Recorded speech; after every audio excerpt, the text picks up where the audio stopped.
केंद्र आज हम NCERT 12th micro economics unit 4 DPI द्वारा जारी की गई नई प्रश्न बैंक के पार्ट 1 को सॉल्व करेंगे। सही विकल्प चुनिए। कोई फर्म संतुलन में होता है जब एमआर बराबर एमसी हो। एमआर बराबर एमसी कब होती है? ये देखिए,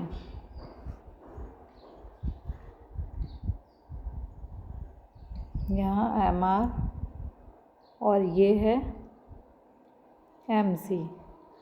अब इस बिंदु पर फर्म क्या होगी? संतुलन में। तो फर्म संतुलन में कब होती है? जब एमआर बराबर एमसी होता है। पूर्ति निम्नलिखित में से किससे जुड़ी है? पूर्ति जो होती है वह समय अवधि से जुड़ी होती है। समय अवधि का अर्थ है कि जैसे मान लीजिए कि त्योहार का समय हो तो नारियल की मांग बढ़ जाएगी। और पूर्ति कीमत से भी जुड़ी होती है। यदि मान लीजिए कि किसी वस्तु की कीमत ज़्यादा है तो आप उस वस्तु की पूर्ति कैसी हो जाएगी? ज़्यादा हो जाएगी। कीमत कम हो तो पूर्ति भी कम हो जाएगी। तो पूर्ति समय और कीमत दोनों से जुड़ी होती है। तो आंसर है सी, आ और बा दोनों। अन्य बातें समान रहने पर वस्तु की कीमत और पूर्ति की मात्रा के मध्य धनात्मक संबंध को क्या व्यक्त करता है? पूर्ति का नियम यह बताता है कि वस्तु की कीमत बढ़ जाए। मान लीजिए आप बेचने वाले हैं, वस्तु की कीमत बढ़ जाए तो आप क्या करेंगे? ज़्यादा वस्तु बेचेंगे, पूर्ति बढ़ जाएगी। वस्तु की कीमत घट जाए तो आप क्या सोचेंगे? अभी कम वस्तु बेचें तो पूर्ति घट जाएगी। तो ये क्या है? पूर्ति का नियम। पूर्ति का नियम कीमत और पूर्ति के मध्य धनात्मक संबंध को बताता है। पूर्ति की कीमत निम्नलिखित में से कारण है। पूर्ति में कमी के निम्नलिखित में से कौन से कारण हैं? तो पूर्ति में कमी, जैसे उत्पादन लागत में वृद्धि हो जाए। यदि उत्पादन लागत में वृद्धि हो जाएगी, यदि उत्पादन लागत मान लीजिए बढ़ जाए किसी वस्तु की, तो क्या होगा कि आप उस वस्तु को कम खरीदेंगे। मान लीजिए वस्तु है और उसकी जो कॉस्ट है वो बढ़ गई है, तो अब आप उस वस्तु को कम खरीदेंगे तो पूर्तिकर्ता क्या करेगा? उसकी पूर्ति में भी कमी कर देगा। तो पूर्ति में कमी का कारण क्या है? उत्पादन लागत में वृद्धि। दूसरा, स्थानापन्न वस्तु की कीमत में वृद्धि। यदि मान लीजिए कि चाय और कॉफ़ी एक दूसरे के बदले में प्रयोग की जाती हैं। अब चाय की कीमत बढ़ जाए तो क्या होगी? कॉफ़ी की जो है मांग में वृद्धि हो जाएगी और कॉफ़ी की पूर्ति में वृद्धि हो जाएगी, जबकि चाय की पूर्ति में कमी हो जाएगी। इसके बाद है फर्मों की संख्या में कमी। यदि मान लीजिए कि चाय बनाने वाली बहुत सारी फर्में हैं, इन फर्मों में से कुछ फर्में जो हैं वो उत्पादन बंद कर दें तो पूर्ति में क्या हो जाएगी? कमी। तो इसका राइट आंसर होगा डी, उपर्युक्त सभी। वस्तु की मांग को क्या कहते हैं जिसे विक्रेता निश्चित समय बाजार कीमत पर बेचने को तैयार होता है? तो इसे हम कहते हैं पूर्ति। बेचने को तैयार होता है उसे हम क्या कहेंगे? पूर्ति। निश्चित कीमत पर आप जितनी वस्तु बेचने को तैयार होंगे उसे पूर्ति कहेंगे। ये मांग नहीं है, मात्रा है। जब किसी वस्तु की कीमत में 40% वृद्धि हो, पूर्ति में केवल 15% वृद्धि हो, तो पूर्ति की लोच कैसी होगी? तो पूर्ति क्या होगी? बेलोचदार। बेलोचदार का मतलब होता है कि पूर्ति में वृद्धि कम होना। तो देखिए, कीमत में वृद्धि ज़्यादा हुई है और पूर्ति में वृद्धि कम हुई है, तो पूर्ति क्या है? बेलोचदार। पूर्ति में लोच नहीं है कि वो कीमत के बराबर बढ़े, तो वो क्या हो गई? बेलोचदार पूर्ति। औसत आगम किसके समान होता है? औसत आगम जो होता है वो कीमत के समान होता है। ES बराबर 0 का अर्थ क्या है? ES बराबर 0 का अर्थ है कि जो वस्तु की पूर्ति है, पूर्ति की लोच क्या है? वो पूर्णतः बेलोचदार है, उसमें कोई लोच नहीं है। 0 का मतलब होता है बेलोचदार। निम्नलिखित चित्र प्रदर्शित करता है। ये जो चित्र है वो क्या बता रहा है कि पूर्ति जो है वो ये फ्लैट है, यानी पूर्णतः लोचदार है। पूर्ति घट भी सकती है और पूर्ति बढ़ भी सकती है, तो इसे हम क्या कहेंगे, लोचदार पूर्ति। निम्नलिखित मात्रा प्रदर्शित करती है, ये जो चित्र है वो क्या प्रदर्शित कर रहा है, ये पूर्ति खड़ी हुई है, कीमत बढ़ रही है, कीमत घट रही है, तब भी पूर्ति इतनी ही है, तो पूर्ति क्या है, पूर्णतः बेलोचदार खड़ी है, इसमें कोई भी लोच नहीं है, तो ये क्या हो गया, पूर्णतः बेलोचदार पूर्ति। अब रिक्त स्थान है, डैश सदैव वस्तु की प्रति इकाई कीमत को प्रदर्शित करता है, तो औसत संप्राप्ति जो होती है उसे हम क्या कहते हैं, कीमत। तो आप याद कर सकते हैं औसत संप्राप्ति बराबर कीमत। जब MR शून्य होता है तो TR कैसा होता है, अधिकतम। जब मार्जिनल रेवेन्यू शून्य होता है तो टोटल रेवेन्यू अधिकतम होता है। कम कीमत पर पूर्ति स्टॉक से कम होती है, जब कीमत आपको कम मिलेगी तो आप पूर्ति क्या करेंगे, कम करेंगे। पूर्ति का नियम कीमत और पूर्ति के बीच सीधे संबंध को बताता है। देखिए, आप बेचने वाले हैं, कीमत बढ़ जाए तो आप ज़्यादा बेचेंगे, आप कीमत कम हो जाए तो आप कम बेचेंगे, तो कीमत और पूर्ति में कैसा संबंध है, सीधा या धनात्मक। सामान्य वस्तुओं का पूर्ति वक्र कैसा होता है, बढ़ते ढाल वाला होता है। पूर्णतः डैश पूर्ति वक्र y अक्ष के समानांतर होता है।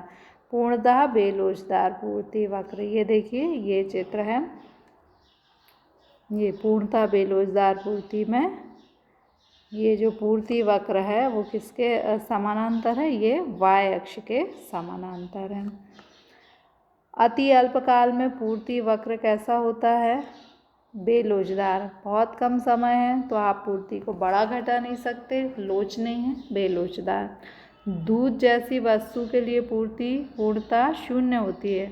दूध की पूर्ति में लोच कैसी होती है, बिल्कुल नहीं होती, इसे हम बहुत जल्दी घटा और बढ़ा नहीं सकते हैं। पूर्ति की कीमत लोच कितने प्रकार की होती है, पूर्ति की कीमत लोच 5 प्रकार की होती है। लोचदार, पूर्णतः लोचदार, पूर्णतः बेलोचदार, अधिक लोचदार और कम लोचदार। पूर्ण प्रतियोगिता एक कैसी स्थिति है, एक काल्पनिक स्थिति है। सही जोड़ियां हैं। पूर्ण प्रतियोगिता में क्रेता विक्रेता की संख्या कैसी होती है, अधिक होती है। औसत संप्राप्ति को हम बोलते हैं एवरेज रेवेन्यू, AR। कुल लाभ को टोटल प्रॉफिट, TP। पूर्ण प्रतियोगिता में कार्य का समय, पूर्ण प्रतियोगिता में कार्य का समय नहीं है, साम्य है। पूर्ण प्रतियोगिता में साम्य कब होता है, जब MR बराबर MC होता है, ये भी मिस्टेक है, MR बराबर MC। पूर्ण प्रतियोगिता में साम्य होता है, MR बराबर MC। पूर्ति का नियम क्या बताता है कि कीमत और पूर्ति में धनात्मक या सीधा संबंध होता है। पूर्ति का विस्तार क्या बताता है कि कीमत ज़्यादा हो तो आप पूर्ति अधिक कर देंगे। पूर्ति का संकुचन क्या बताएगा कि कीमत कम हो तो आप पूर्ति को कम कर देंगे, कम यानी संकुचन। स्टॉक वस्तु की वह मात्रा जो विक्रेता के पास मौजूद है, बेचने के लिए जो मात्रा मौजूद होती है उसे हम क्या कहते हैं, स्टॉक। तालिका नहीं है, ये तालिका। पूर्ति तालिका क्या बताती है, वस्तु की विभिन्न कीमतों पर बेची जाने वाली मात्रा को बताती है। पूर्ण प्रतियोगिता में मूल्य निर्धारण कहाँ पर होता है, जहाँ वस्तु की मांग और पूर्ति दोनों बराबर होती है। एक शब्द में उत्तर दीजिए। एक वस्तु की अतिरिक्त इकाई बेचने से कुल आगम में जो वृद्धि होती है उसे हम सीमांत आगम कहते हैं। सीमांत आगम क्या है, जैसे 100 वस्तु बेचने से आपको 100 रुपये मिले, 101 वस्तु बेचने से आपको 102 रुपये मिले, तो केवल 101वीं वस्तु से कितने रुपए मिले, 2 रुपये। तो ये जो 2 रुपये हैं वो क्या है, सीमांत आगम। जो एक अतिरिक्त इकाई बेची तो आपके कुल आगम में कितनी वृद्धि हुई, 2 की, उसे हम क्या कहेंगे, सीमांत आगम। पूर्ण प्रतियोगिता में फर्म का साम्य कहाँ होता है, पूर्ण प्रतियोगिता में फर्म का साम्य कहाँ होता है? जहाँ एम आर बराबर एम सी होती है। ये एम सी वक्र, एम आर यहाँ साम्य बिंदु है। फिर है बाजार में एक वस्तु के क्रेता विक्रेता की अधिक संख्या किस बाजार में? तो क्रेता विक्रेता की अधिक संख्या किस में होती है? पूर्ण प्रतियोगिता बाजार में। पूर्ति का नियम किन के बीच धनात्मक संबंध को बताता है? पूर्ति का नियम क्या बताता है कि कीमत बढ़ने पर पूर्ति बढ़ जाएगी और कीमत बढ़ने पर पूर्ति बढ़ेगी और कीमत घटने पर पूर्ति घटेगी। कीमत और पूर्ति की मात्रा के मध्य संबंध को बताता है। और पूर्ति की कीमत लोच कितने प्रकार की होती है? पूर्ति की कीमत लोच 5 प्रकार की होती है। पूर्णतः लोचदार, पूर्णतः बेलोचदार, लोचदार, कम लोचदार और अधिक लोचदार। जब कीमत और पूर्ति में समान अनुपात में परिवर्तित होती है तो कीमत की लोच कहलाती है इकाई लोचदार। इसमें क्या आ जाएगा? इकाई कीमत और पूर्ति में समान अनुपात में परिवर्तन होगा तो पूर्ति की लोच कितनी होगी? इकाई लोचदार। इकाई। इसके बाद है कुल लाभ क्या होता है? कुल आगम माइनस कुल लाभ, लागत बराबर कुल लाभ। मान लीजिए वस्तु को बेचने से आपको 100 रुपये मिले, 75 में वस्तु बनाई थी तो कुल लाभ कितना हो गया? 25। प्रति इकाई लाभ का सूत्र क्या है? प्रति इकाई लाभ का सूत्र है कुल लाभ बटे कुल उत्पादन। लाभ अधिकतम करने की शर्त क्या है? लाभ अधिकतम करने की शर्त है एम सी बराबर एम आर और एम सी वक्र एम आर को नीचे से काटे। ये देखिए, ये एम आर वक्र है और ये एम सी वक्र है।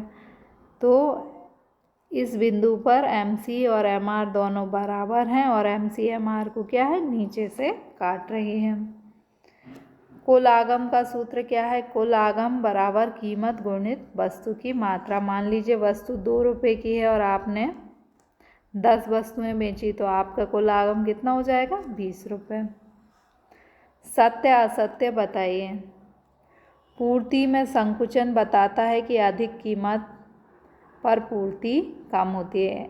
ये असत्य है। क्यों? क्योंकि अधिक कीमत होगी तो आप पूर्ति क्या करेंगे? अधिक करेंगे। तो ये संकुचन नहीं बल्कि विस्तार हो जाएगा। सामान्य वस्तुओं के लिए पूर्ति वक्र बढ़ते हुए ढाल वाला होता है। तो सामान्य वस्तुओं के लिए पूर्ति वक्र ये बढ़ते हुए नीचे से ऊपर बढ़ते हुए ढाल वाला है। तो ये कथन सत्य है। अधिक कीमत पर स्टॉक पूर्ति से अधिक होता है। यह कथन सही है। अधिक कीमत होने पर पूर्ति जो होती है वो स्टॉक से अधिक हो जाती है। पूर्ति का नियम कीमत और पूर्ति के बीच विपरीत संबंध को बताता है। यह असत्य है, विपरीत नहीं बल्कि सीधा या धनात्मक संबंध को बताता है। वस्तु की समान कीमत पूर्ण प्रतियोगिता बाजार की विशेषता। ये सही है। पूर्ण प्रतियोगिता बाजार जो होता है उसमें सभी विक्रेता वस्तु को समान या एक बराबर कीमत पर बेचते हैं।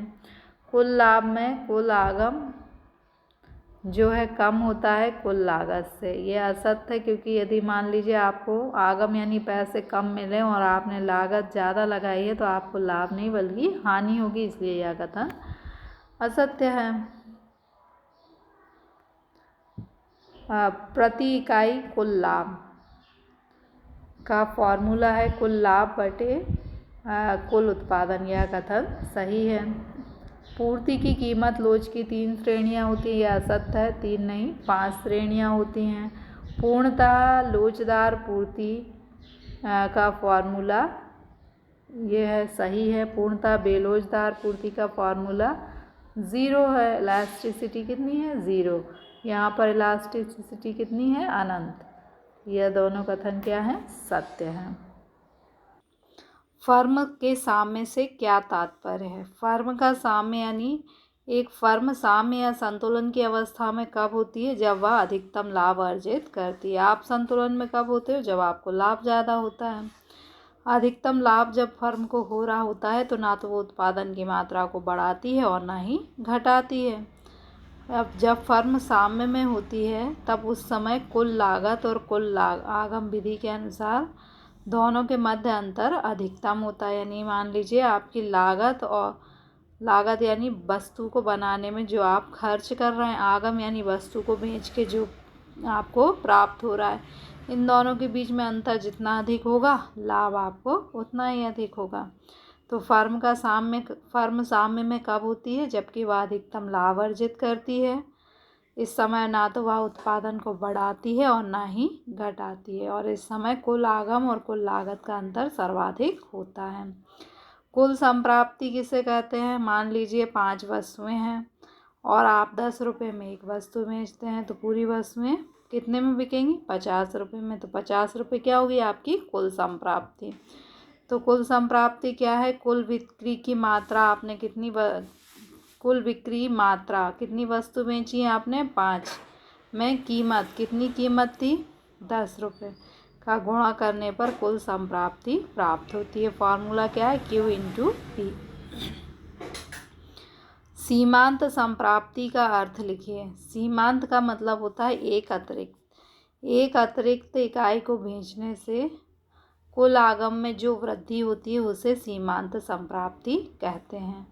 जैसे मान लीजिए 100 इकाइयाँ आपने बेची और आपको 100 रुपये मिले, और 101 इकाई बेची और आपको 102 रुपये मिले, तो 101वीं इकाई की कीमत क्या है? 2 रुपये। ये 2 रुपये क्या है? सीमांत संप्राप्ति। सीमांत संप्राप्ति का फॉर्मूला क्या होता है? MR यानी marginal revenue equal to delta Q upon delta TR, यानी कुल आगम में जो वृद्धि होती है, उत्पादन में वृद्धि के परिणाम स्वरूप कुल आगम में जो वृद्धि होती है उसे हम MR या सीमांत संप्राप्ति कहते हैं। पूर्ति किसे कहते हैं? पूर्ति शब्द किसी वस्तु की उस मात्रा से लगाया जाता है जो विक्रेता एक निश्चित समय और निश्चित कीमत पर बाजार में बेचने के लिए तैयार है। पूर्ति क्या है? कोई वस्तु की मात्रा है, इसे एक विक्रेता निश्चित समय और निश्चित कीमत पर बेचने के लिए तैयार है, तो इसे हम क्या कहेंगे? इसको हम पूर्ति कहेंगे। पूर्ति का नियम क्या है? पूर्ति का नियम है कि यदि मान लीजिए आप एक पूर्ति करता है वस्तु को बेचने वाले हैं, कीमत बढ़ जाए तो आप क्या करेंगे? पूर्ति को बढ़ा देंगे। कीमत घट जाए तो पूर्ति को घटा देंगे। यानी कीमत और पूर्ति में कैसा संबंध होता है? धनात्मक। तो पूर्ति का नियम क्या बताता है कि पूर्ति की मात्रा और कीमत में धनात्मक संबंध होता है। वस्तु की कीमत बढ़ने पर पूर्ति बढ़ जाती है और वस्तु की कीमत घटने पर पूर्ति कम हो जाती है। सामान्य लाभ किसे कहते हैं? सामान्य लाभ मतलब कम से कम इतना लाभ। आप मान लीजिए एक दुकान खोलकर बैठे हुए हैं, तो आपको कम से कम इतने पैसे तो मिलना चाहिए कि आप कहीं पर और जगह काम करते तो उतने पैसे आपको मिलते।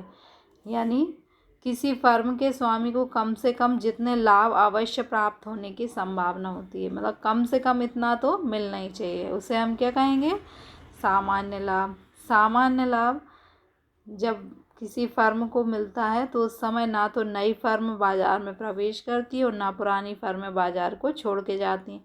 ज़्यादा लाभ नहीं है इसलिए नई फर्में नहीं आएंगी, और लाभ ऐसा भी नहीं है कि लाभ बिल्कुल नहीं है इसलिए पुरानी फर्में छोड़कर नहीं जाएंगे, आशा करेंगे कि बाद में और लाभ प्राप्त होगा। तो सामान्य लाभ का फॉर्मूला क्या है? सामान्य लाभ का फॉर्मूला है कुल आगम इक्वल टू कुल लागत, मतलब आगम और लागत दोनों बराबर होती है। लागत में आप जो काम करते हैं उस काम में आपको जितने पैसे कम से कम मिलना चाहिए वो लागत का ही अंग होता है। नेक्स्ट, असामान्य लाभ का अर्थ बताइए। असामान्य लाभ यानी मान लीजिए कि आपने एक वस्तु बनाई है, वस्तु की लागत आपको 100 रुपये आई और आपने उसको 200 में बेचा, तो ये क्या हो गया? अधिसामान्य, यानी बहुत अधिक लाभ हो गया। जब एक उद्यमी सामान्य लाभ के अतिरिक्त जो आए, जैसे 100 रुपये में कम से कम आपको 10 रुपये अवश्य मिलना चाहिए था, तो 10 रुपये क्या है? सामान्य लाभ। लेकिन इससे अतिरिक्त आपको कितने रुपये और मिल गए? 90 रुपये। तो ये 90 रुपये क्या है, अधिसामान्य लाभ। असामान्य लाभ लागत का अंग नहीं है, मतलब 10 रुपये तो क्या था, लागत का अंग था, ये आपको मिलना चाहिए था, लेकिन असामान्य लाभ लागत का अंग नहीं होता। कोई उद्योग, इसके अतिरिक्त किसी उद्योग को मिलने वाला असामान्य लाभ नई फर्मों को आकर्षित करता है। जैसे आप 100 की वस्तु 200 में बेचें तो नई फर्में क्या होंगी, आकर्षित होंगी कि हम भी यही व्यापार करें जिससे कि हमें अधिक से अधिक लाभ हो। बाजार पूर्ति वक्र किसे कहते हैं? देखिए, बाजार में कई पूर्तिकर्ता होते हैं, इन सब की पूर्तियों को यदि हम जोड़ दें तो हमें क्या मिल जाएगा, बाजार पूर्ति वक्र। बाजार में सभी फर्मों की पूर्ति की मात्राओं के योग को बाजार पूर्ति वक्र खींचा जा सकता है। इन्हें बाजार पूर्ति वक्र कहते हैं। अब जो बाजार पूर्ति वक्र होता है वो व्यक्तिगत फर्मों के पूर्ति वक्रों का क्षैतिज योग होता है। कैसा क्षैतिज योग होता है कि जैसे मान लीजिए ए फर्म है, इसका पूर्ति वक्र ये है, बी फर्म का पूर्ति वक्र ये है। अब इन दोनों का अगर हम योग कर दें, दो बाजार में दो ही पूर्ति करता है, तो ये क्या हो जाएगा, बाजार पूर्ति वक्र। यहाँ आएगी कीमत और यहाँ आएगी सप्लाई। नेक्स्ट क्वेश्चन है, पूर्ति की लोच क्या है कि एक वस्तु की कीमत में यदि हम परिवर्तन करते हैं, पूर्ति की लोच का यदि हम अर्थ देखें तो एक वस्तु की कीमत में परिवर्तन के परिणाम स्वरूप पूर्ति की मात्रा में होने वाले परिवर्तन को बताती है। मान लीजिए वस्तु की कीमत जो है वो डबल हो जाए, तो कीमत डबल होने पर पूर्ति डबल होगी, उससे ज़्यादा होगी या कम होगी, इसको कौन बताएगा, पूर्ति की लोच। वस्तु की कीमत में होने वाले परिवर्तन के परिणाम स्वरूप पूर्ति में होने वाले परिवर्तन को बताती है। या तो आप इसे याद कर लें या इसको ऐसे भी याद कर सकते हैं कि पूर्ति की लोच बराबर delta Q upon delta P. Next question है, पूर्ण प्रतियोगिता बाजार किसे कहते हैं? पूर्ण प्रतियोगिता बाजार एक ऐसा बाजार होता है जिसमें क्रेता और विक्रेता इन दोनों की संख्या बहुत अधिक होती है, बड़ी संख्या होती है, और ये दोनों जिस वस्तु को बेचते हैं वे सारी वस्तुएं समरूप होती हैं, यानी एक जैसी होती हैं, और ये इनकी कीमत भी कैसी होती है, एक ही होती है। तो पूर्ण प्रतियोगिता बाजार में क्या होता है, पूर्ण प्रतियोगिता बाजार का एक ऐसा रूप है जिसमें नंबर 1 क्रेता विक्रेता की संख्या बड़ी होती है, वस्तु समरूप यानी एक जैसी होती है, और सभी विक्रेता एक ही कीमत पर वस्तु का क्रय विक्रय करते हैं।